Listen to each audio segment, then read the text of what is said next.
দ্বিতীয়, যদি কোনো মানুষ ছেলের বিয়েতে পণ নেয়, আমাদের বর্ধমান ডিস্ট্রিক্টে চলে 2 লাখ 4 লাখ টাকা না নিলে এর গরুর বিয়ে হবে না। এদিকের মানুষ যারা ছেলের বিয়েতে পণ নিচ্ছেন, গাড়িও নিচ্ছেন, সোনা দানাও নিচ্ছেন, পায়ে হাত রেখে বলে দিয়ে যায়, বাপ এ হারামের টাকা দাবি করে নিয়েন না। হারামের টাকা, হারামের খাবার খেয়ে পেটে ভরে রক্ত মাংস করে পৃথিবীর জমিনে যতদিন না ওই বিআইকে ফেরত না দেবেন, বিআইয়ের কাছে মাপ না চাইবেন, পৃথিবীর কোন হুজুর আপনাকে মাপ করাতে পারবে না, পারবে না, পারবে না। মুসলমান সোনার টুকরো বন্ধুরা, আমার বাবাজিরা, ভাইরা আমার, কথাগুলো ভুল কথা বলছি, কথাগুলো ভুল বলছি, কষ্ট হবে, রাগ হবে, কারণ কারিমুল্লাহকে আমি বলেছিলাম যে তুমি যতদিন বেঁচে থাকবে, কণ্ঠ যতদিন থাকবে, তুমি হকের ওপর কথা বলবে। কারণ সমাজে কেচ্চা কাহিনী শোনার লোক অনেক আছে, হক কথা বলা আর হক কথা শোনার লোক বড়ই কম পড়ে গেছে। এখনই চিঠি লিখেছি যে নবীর কাহিনী বলুন, বলবো ইনশাআল্লাহ, সব কোরআন হাদিস থেকেই বলবো। তবে আজকে আমার বাবাজিরা, ভাইরা আমার, মুসলমান মার খাচ্ছি কেন? আমাদের জাতি জাগ্রত নয়, সব ঘুমিয়ে আছে, সব ঘুমিয়ে আছে। মুসলমানের ছেলেরা, এ নওজোয়ান যুবকেরা, খুব মনোযোগ সহকারে শোনেন। ভারতের মাটিতে, খাস করে বাংলার মাটিতে এখনো 2টা মসজিদ আছে, মন্দির বানাবে ওরা। একটা হলো মালদা ডিস্ট্রিক্টে বাদশাহ শাহ সেকেন্দার বানিয়ে দিয়ে গেছে মসজিদ, বাদশাহ শাহ সেকেন্দার বানিয়েছে। মালদাতে আছে, হাই রোডের ধারে বিরাট মসজিদ, হাজার হাজার লোকের জামাত হয়ে নামাজ পড়া যায়। ওই মসজিদ যদি এখন একবার যান, দেখেন, চোখ দিয়ে পানি গড়াবে। এখন শুয়োর বিড়াল ঘুরে বেড়াচ্ছে ওই মসজিদে। মসজিদের নাম হলো আদিনা মসজিদ, আদিনা। শুধু মোবাইলে খুলে দেখবেন যে আদিনা মসজিদটা কেমন, কোথায় আছে, ইতিহাস কি। শাহ সেকেন্দার বানিয়েছিল। শাহ সেকেন্দারের পেটে অসুখ হয়েছিল। একজন ফকির বলেছিল, এই পেটের অসুখ যদি ভালো করতে চাও, একটা এতিম বাচ্চাকে জবাই করতে হবে, দিয়ে কলিজা বার করে সেদ্ধ করে পানি খেতে হবে। আল্লাহর কুদরতি, আল্লাহর ফকির বান্দার মারেফাতি কথা কে বুঝবে? বাদশা চিন্তা করলো এইরকম একটা রোগ, আর আমি তো বাদশা, টাকার তো অভাব নাই। প্রজাদেরকে বললো, যাও একটা বাচ্চা নিয়ে এসো, কেউ যদি দেয় ভালো কথা, না দিলে টাকা দিয়ে কিনে নিয়ে আসো। বাদশাহ শাহ সেকেন্দার প্রজাদেরকে পাঠিয়ে দিল। মালদা, দিনাজপুর, মুর্শিদাবাদ, হাওড়া, 24 পরগনা, সবার দিকে বাড়ি বাড়ি, এলাকায় এলাকায় খুঁজতে লাগলো এতিম বাচ্চা কে আছে। কেউ দেয় না। বাংলাদেশে তখন ভারত পাকিস্তান বাংলাদেশ এক ছিল। বাংলাদেশের মাটিতে একজন মা স্বামী মারা গেছে বলে এই বাচ্চার মা অন্য পুরুষের সাথে সংসার করছে, আর এই বাচ্চাটা চাচার কাছে লালিত পালিত হচ্ছে। চাচা কি করলো? অর্থের বিনিময়ে বাদশার কাছে বিক্রি করে দিল। বাদশার কাছে যখন বিক্রি হয়ে গেল, এই বাচ্চা সাধারণ ছেলে নয়, ছেলেটা ছিল হাফেজে কোরআন। এতিম বাচ্চা, দরজা বন্ধ করে দেওয়া হলো। একজন এসে বলল, শেষ খাবার কি চাইছো? যা চাইবে তোমাকে তাই খাওয়াবো। বলো। বলে শেষ খাবার মানে? বলে কাল সকালে তোমাকে জবাই করা হবে। বলে জবাই করা হবে? আমি তো জানতাম না। ব্যাস, সঙ্গে সঙ্গে এই ছেলেটা কোরআন পড়তে লাগলো। সূরা ইয়াসিন পড়ে, সূরা রহমান পড়ে, সূরা ওয়াকিয়া পড়ে।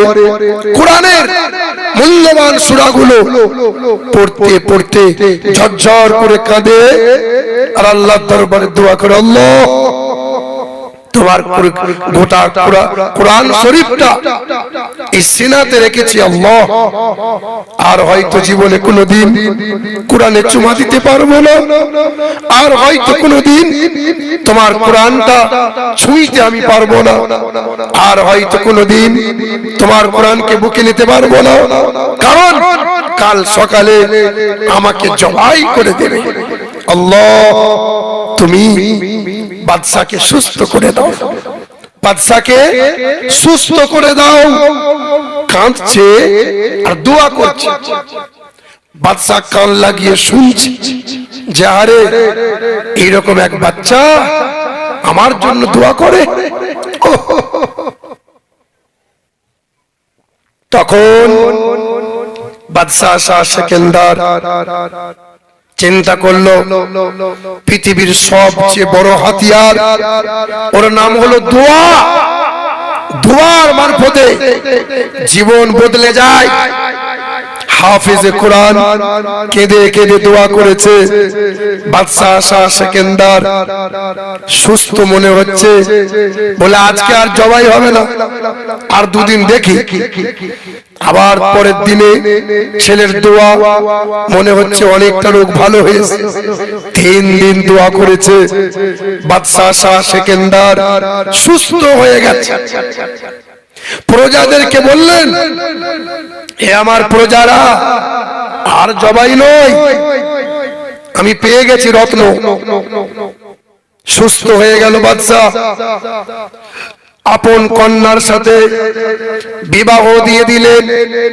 বিবাহ দিয়ে দেওয়ার পরে বাদশা শাহ সেকেন্দার আল্লাহর শুকরিয়া আদায় করার জন্য মসজিদ বানালেন। মদিনার নকল করে আদিনার মসজিদ, এখনো মসজিদ আছে, ছাদ নাই, ভূমিকম্পে ভেঙে গেছে, এখনো মসজিদ আছে, মেম্বার আছে, মেহরাব আছে, কোরআনের আয়াতগুলো কালো পাথরে এখনো লেখা আছে। তবে এখন আর মর্যাদা নাই, আর ইজ্জত নাই। আফসোস, আমাদের মুখ্যমন্ত্রী দীঘাতে 300 কোটি টাকা খরচ করে মন্দির বানিয়ে দিচ্ছে, আর আমাদের বাংলার জমিনে ভারতের বড় মসজিদ আদিনার মসজিদ এখনো কুকুর বিড়াল চড়ে বেড়াচ্ছে। হিন্দু, খ্রিস্টান, সাঁওতাল, বাগদি, মুচি সবাই সেখানে জুতো পারে ঘুরে ঘুরে পার্কের মতো আনন্দ করে বেড়াচ্ছে। কার কোনো হেলদোল নাই। কে বলবে এই কথা? কবে শোনাবে জনগণকে? সারা জীবন তো কেচ্চা কাহিনী শুনলাম। যখন বাবরি মসজিদ ভাঙা হলো, রাম মন্দির হয়ে গেল, তখন বুক পিটাচ্ছে, আহা কি হলো কি হলো। ওই মসজিদে যখন মন্দির হবে তখন বুক পিটাবো কেন? আগে থেকে আন্দোলন করা লাগবে কি লাগবে না? জানি না তো আমরা ইতিহাস, হুজুররা তো বলেই না। মুসলমান সোনার টুকরো বন্ধুরা, আমার বাবাজিরা, আমার ভাইরা, আমার কোরআনের আয়াত আল্লাহ পাক জানিয়েছেন, আহাব্বা ইলাইকুম মিনাল্লাহি ওয়া রাসূলিহি, তোমরা আল্লাহর হুকুমকে ছেড়ে দিও না। নামাজ নাই, কুল নাই, কলমা নাই, জিকির আজকার নাই, হারাম থেকে বাঁচি না, সুদের কারবার করছি আমরা, বউকে দিয়ে বন্ধনের লোন আনতে পাঠাচ্ছি, যা বন্ধনের লোন নিয়ে আয়। আপনাদের গ্রামে নাই, আমাদের ওইদিকে খুব চলে। হ্যাঁ, পেট বার করে কাঁধে একটা ব্যাগ নিয়ে হেলতে দুধ, কোথায় যাচ্ছ গো? বলে ষাঁড় আসবে, ষাঁড়। কে আসবে বলো? ষাঁড়। বাহ, তোমার বাড়ির ষাঁড়টা কি করছে? এই দেখেন, পুরুষ মানুষ বাড়িতে বসে আছে আর বিবিকে বলে যা লোনটা নিয়ে আসবে। 10টা মহিলা গোল করে ঘিরে ফেলেছে আর মধ্যখানে ষাঁড় বসে আছে। জো ষাঁড়, আমাকে দেখো, দেখো, একটু দেখো, লজ্জাও নাই, শরমও নাই।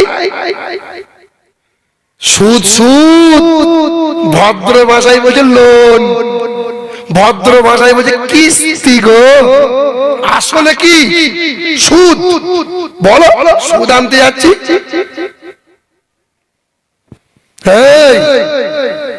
এই কথা ইমাম সাহেব বলতে পারবে না। জুম্মার দিনে ইমাম সাহেব যদি দাঁড়িয়ে দাঁড়িয়ে বলে দেয় যার বউ পেট বার করে বন্ধনে লোন আনতে যায় তার ঘরে খাবার খাওয়া যাবে না, যে মানুষটা সুদের কারবার করে ইমাম সাহেবের তার ঘরে খাবার খাওয়া যাবে না, যে মানুষটা মুসলমান হয়ে নামাজ পড়ে না তার ঘরে খাবার খাওয়া যাবে না, যে মানুষটা মোড়ের মাথায় লটারি কাটে ওর ঘরে ইমাম সাহেবের খাবার খাওয়া যাবে না। যদি ইমাম সাহেব বলে দেয় পরের দিন চাকরি থাকবে, চাকরি আর থাকবে, হ্যাঁ, কেসিয়ার তখন বলবে মৌলভী সাহেব আমার বউ একটু পেট বার করে মাঝে মধ্যে পঞ্চায়েত যায়, তাই বললে আপনি জুম্মার দিনে এই ওয়াজ করবেন। সেক্রেটারি তখন বলবে আমি একটু মাঝে মধ্যে না লটারি ফটারি কাটি, তাই বলে আপনি এইরকম বলবেন। চাকরি থাকবে, মানে সব সত্য কথা যদি ইমাম বলে দেয় ইমামের চাকরি থাকবে, থাকবে না। বাবাজিরা, ভাইরা আমার, এই আমার সোনার টুকরো বন্ধুরা, 1 টাকা সুদ খেলে কতবার মায়ের সাথে ব্যভিচার করার অপরাধ হয়? কোন কোন হাদিসে এসেছে ৭০ বার, কোন কোন কিতাবে এসেছে ৪০ বার, অধিকাংশ ৭০ বার। ক টাকা সুদ খেলে, ক টাকা? এই অপরাধ মুসলমান করতে পারে?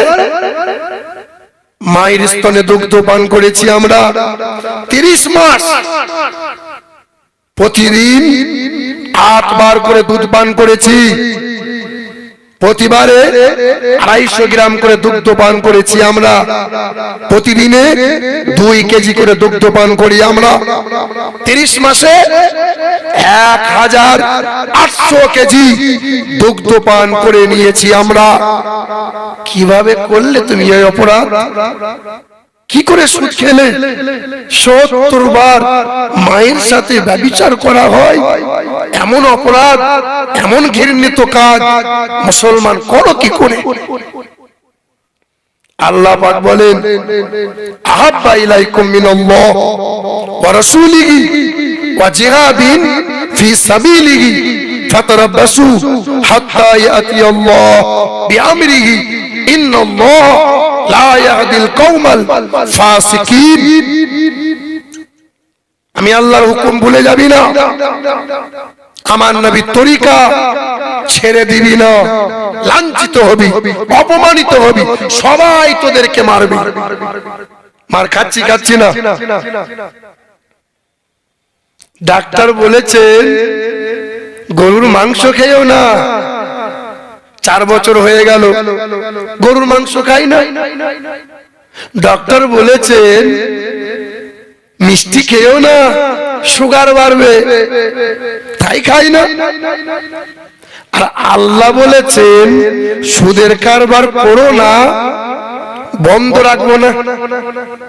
আল্লাহ বলেছেন জুয়া আর লটারির ধারে কাছে যেও না, বন্ধ রাখবো না। ডাক্তার যা বলবে তাই মানবো, কিন্তু আল্লাহ আর নবীর কথা মানবো না। কিন্তু মুসলমান, আমরা মুসলমান বাবারা, ভাইরা আমার, খুব মনোযোগ সহকারে শোনেন। এই কোরআনকে ভালোবেসেছিল, আল্লাহ আল্লাহ নবীকে মহব্বত করেছিল। আল্লাহর নবীর একজন প্রিয়তমা সাহাবিয়া সুমাইয়া রাদিয়াল্লাহু তাআলা আনহা। সুমাইয়া যার নাম, কে সুমাইয়া? আল্লাহর নবী রাতের বেলায় দ্বীন প্রচার করতেন আর আল্লাহর নবীর জন্য খাবার তৈরি করে রাখতেন। আল্লাহর নবী খাবার খেয়ে এর বাড়ি ওর বাড়ি সুমাইয়ার ছেলে আম্মার রাদিয়াল্লাহু তাআলা আনহু নবীকে সঙ্গে নিয়ে যেতেন। বেঈমানরা কি করলো? সুমাইয়াকে বেঁধে নিল। সুমাইয়াকে ধরে বেঁধে নেওয়া হলো। সেই দিন মা সুমাইয়া রাদিয়াল্লাহু তাআলা আনহা গাছের মধ্যে বাঁধা হয়েছে, আম্মারকে সামনে বাঁধা হয়েছে। সেই দিন বেঈমানরা বলেছিল সুমাইয়া কালেমা ত্যাগ করে দে, নবীকে ছেড়ে দে। নবীকে না ছাড়লে এখানে মৃত্যু যন্ত্রণায় ছটফট করা লাগবে। সুমাইয়া বলেছিল জান আছে যতক্ষণ, প্রাণ আছে যতক্ষণ, ঈমান ছাড়ব না, নবীর ভালোবাসা ত্যাগ হবে না।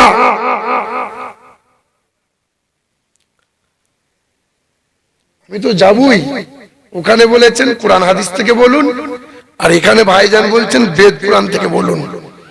যাবো তো, ওটাও বলবো একটু, এটাও বলবো একটু। দাঁড়ান, আমি খুব কষ্ট করে বলছি, তবে একটু ধৈর্য ধরে শোনেন। কোন দিকে যাব? সব দিক দিয়ে যাব। দেখুন না, খিচুড়ি বানিয়ে ছাড়বো। এ বাবা যেরা ভাইরা আমার, তা সুমাইয়া রাদিয়াল্লাহু তাআলা আনহা গাছের মধ্যে বাঁধা, আম্মারকে সামনে বেঁধে রেখেছে। বেঈমানরা বলেছিল সুমাইয়া কালেমা ত্যাগ করে দে। মা সুমাইয়া বলেছিল না। আম্মারকে মারা হয়েছিল। আম্মার বলেছিল আমার মা খেজুর গাছে বাঁধা আছে, দুই হাত পা বেঁধে দিয়েছো। আমার মা, আমি নবীকে সবচেয়ে বেশি মহব্বত করেছে, ঈমান ত্যাগ করব না, ঈমান ছাড়াতে পারবে না। সেই দিন মা সুমাইয়ার কাপড় খুলে দেওয়া হয়েছিল, উলঙ্গ করে দেওয়া হলো। নিজ সন্তান আম্মার ঝরঝর করে কেঁদেছে আর চোখ নামিয়ে দিয়ে বলেছিল আল্লাহ তুমি বিচার করো আল্লাহ। সেদিন মা সুমাইয়া ঈমান যখন ছাড়লো না, জমিনে ফেলে দেয়া হলো। হাত পা দড়ি দিয়ে বাঁধা হলো, একটা হাত রশি দিয়ে বেঁধে ঘোড়ার পিঠে বাঁধা হলো, একটা পা রশি দিয়ে বেঁধে ঘোড়ার পিঠে বাঁধা হলো, একটা হাত একটা পা একটা দড়ি দিয়ে ঘোড়ার পিঠে বেঁধে টান দেয়া হলো। বড় একটা বর্ষা মা সুমাইয়ার লজ্জা স্থানে গেতে গেতে ভরে দেওয়া হয়েছিল। ভেতরকার নারী রক্ত মাংস কর গড়িয়ে বাহির হয়েছিল।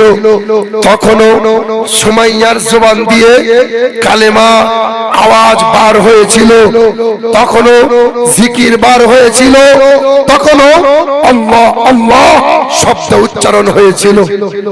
বেঈমানরা দেখলো সুমাইয়ার ঈমান ত্যাগ করা যায় না, এত কঠোর এত শক্ত ঈমান। তখন বেঈমানরা কি করেছিল বলল একই সঙ্গে এই দুটো ঘোড়ার পিঠে চাবুক মেরে দাও, একসঙ্গে ডান দিকে বাম দিকে ঘোড়ার পিঠে চাবুক মারা হলো, একসঙ্গে টান দিয়ে দুইটা ঘোড়া দুই দিকে দৌড়ে চলে গেল।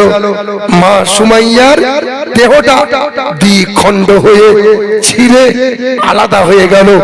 তখনও মাংসের টুকরো থেকে আওয়াজ আসছিল কালমায়ে লা ইলাহা ইল্লাল্লাহু মুহাম্মাদুর রাসূলুল্লাহ। আমাদের ঈমান কি রকম?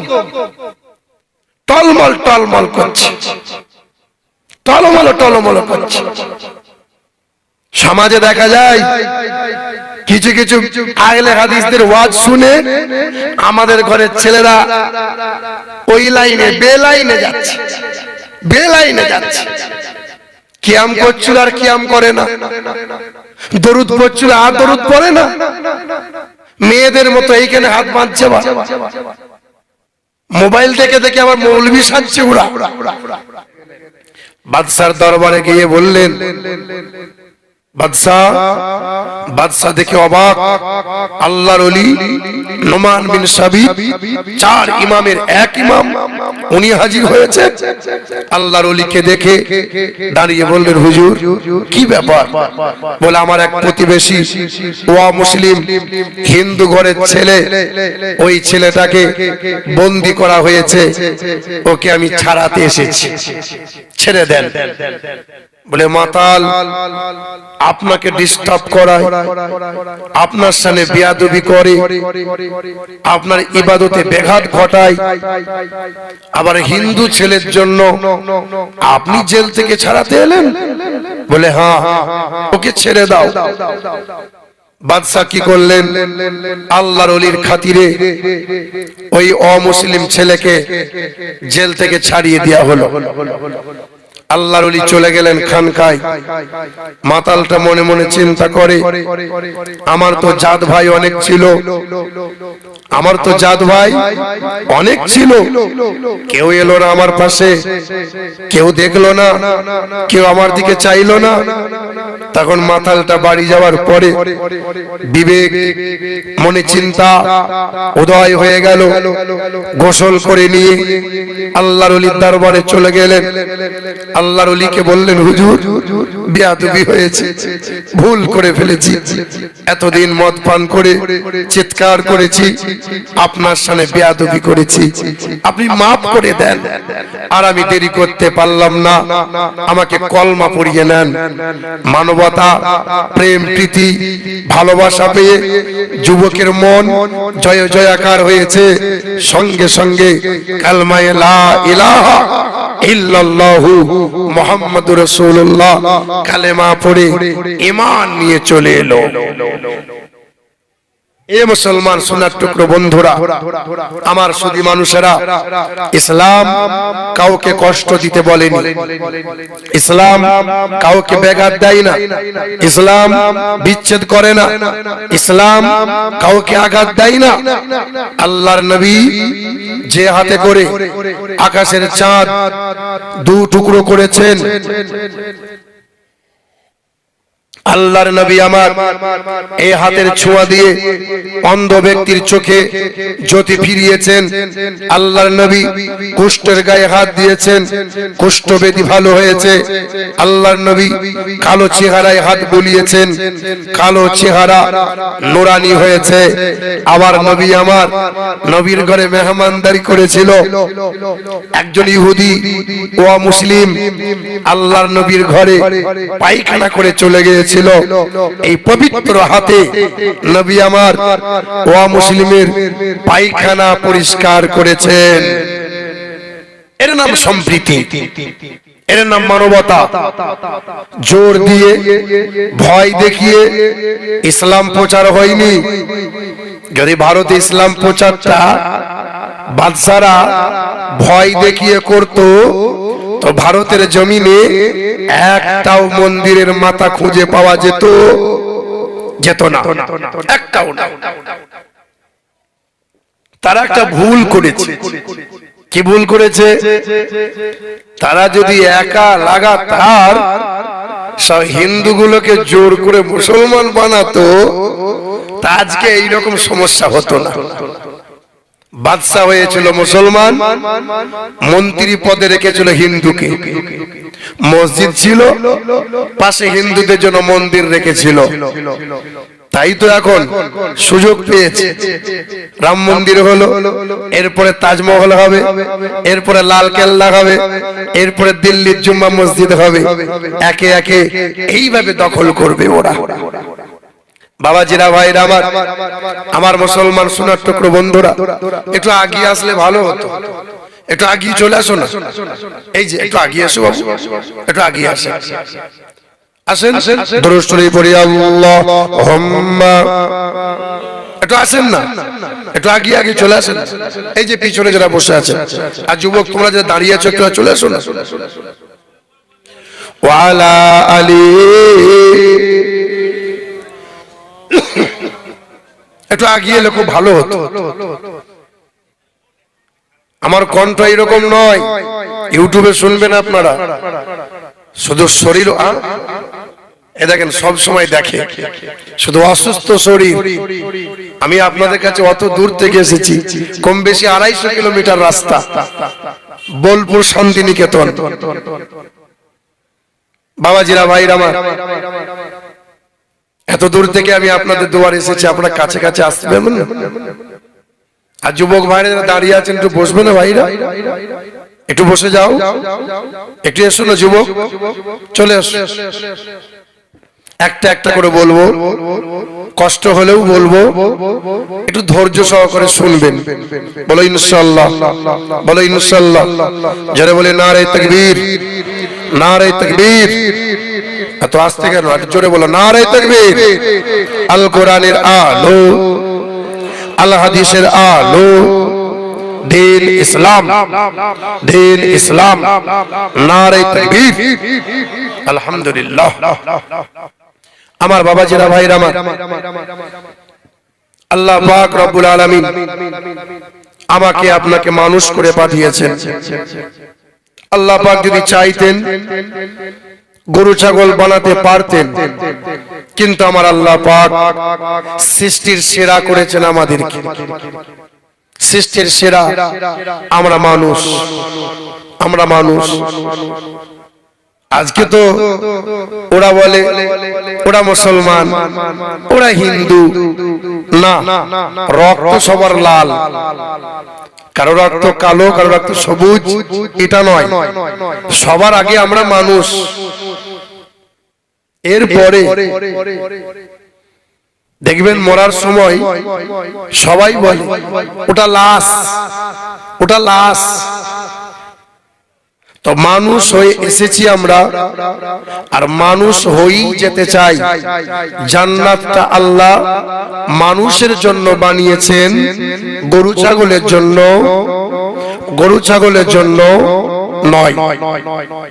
কারণ গরু ছাগলকে পেশাব করে পানি নিতে হয় না, গরু ছাগলকে যৌন মিলনের পরে ফরজ গোসল করতে হয় না, আমাদেরকে হয়। কেন? আমাদের জন্য হিসেব আছে, জান্নাত আছে, জাহান্নাম আছে, পুলসিরাত আছে, আখিরাত আছে। গরু ছাগলের জন্য জান্নাত জাহান্নাম নাই। আমার আল্লাহ পাক বলেন যে দুনিয়ার বান্দা বান্দিরা, আগে তোমরা মানুষ হও, মানুষ হও। যে প্রকৃত মানুষ হবে তার ভিতরে হুঁশ আসবে, প্রেম আসবে, মানবতা আসবে। আর আল্লাহ পাক বলেন, এবার জান্নাতি যদি লাভ করতে চাও, পরকালে যদি কামিয়াবি পেতে চাও, তো আমি আল্লাহ পাক জানিয়েছি, মা আতাকুমুর রাসূল ফাখুযুহু ওয়া মা নাহাকুম আনহু ফান্তাহু। আমার নবী তোমাদেরকে যা যা দেবে গ্রহণ করে নাও, আর নবী যা ছাড়তে বলে তা তোমরা ছেড়ে দাও। আল্লাহর নবী বলেছেন, যে তোমরা এই খাবারটা খাও, এইটা খেও না, এইভাবে বসে খাও, এইভাবে খেও না, এইরকম পোশাকটা পরো, ওই রকম পরো না।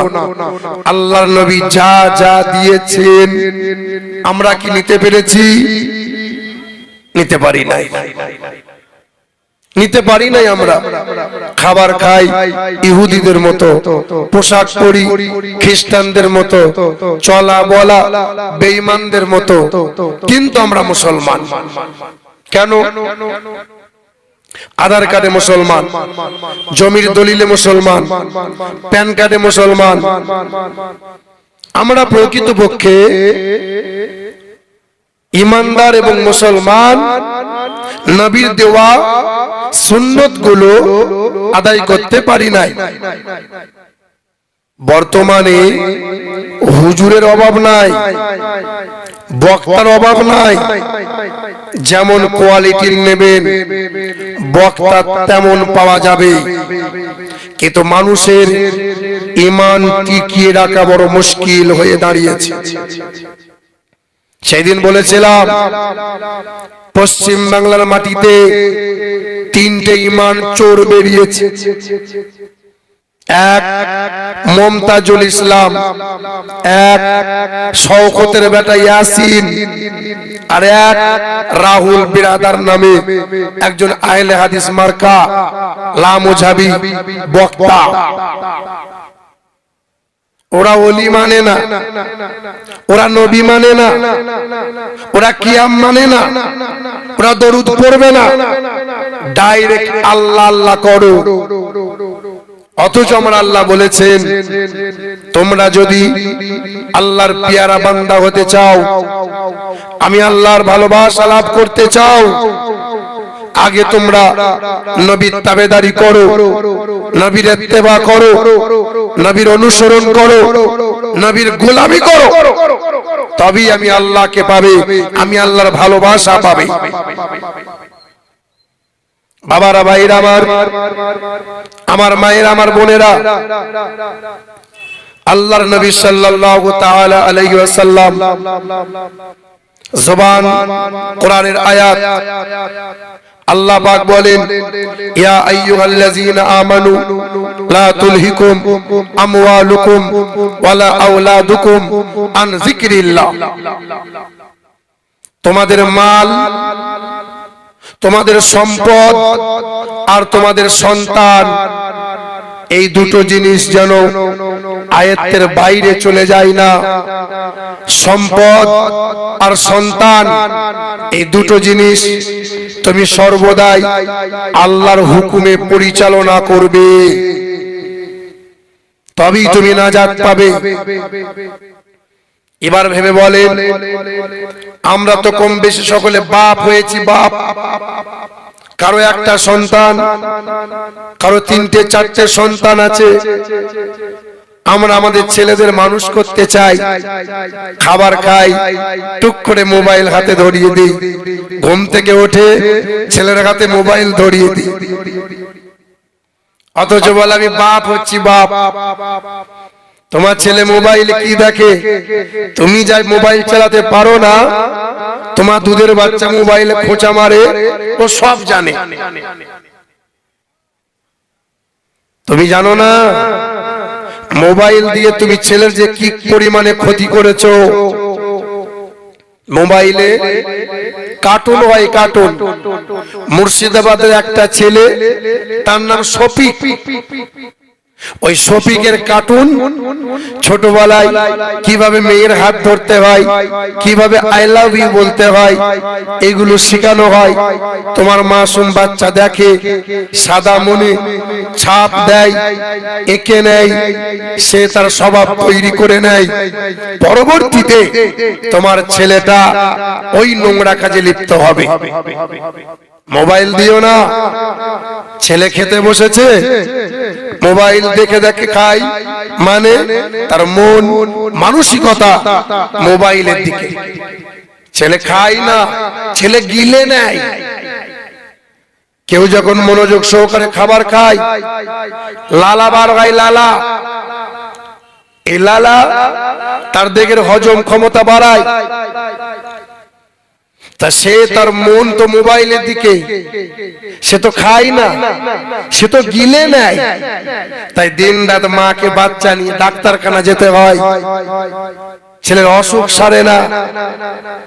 আমার বাবারা, ভাইরা আমার, খাজা গরিব নওয়াজের প্রধান খলিফা, প্রধান শিষ্য, তার নাম জানা আছে আপনাদের?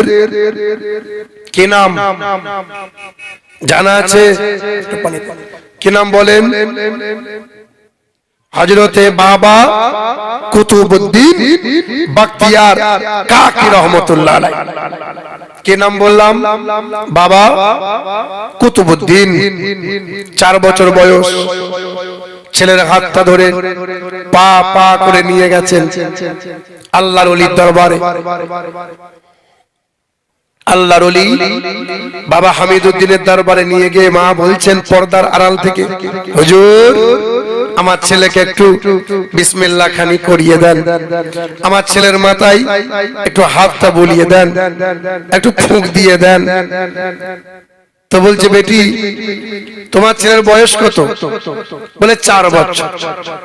তো আল্লাহর ওলি বলছেন 4 साल का बच्चे को मैं बिस्मिल्लाह खानी नहीं करता, একটু বড় হোক তারপরে নিয়ে আসিও, আমি তোমার ছেলেকে বিসমিল্লাহ খানি করিয়ে দেব।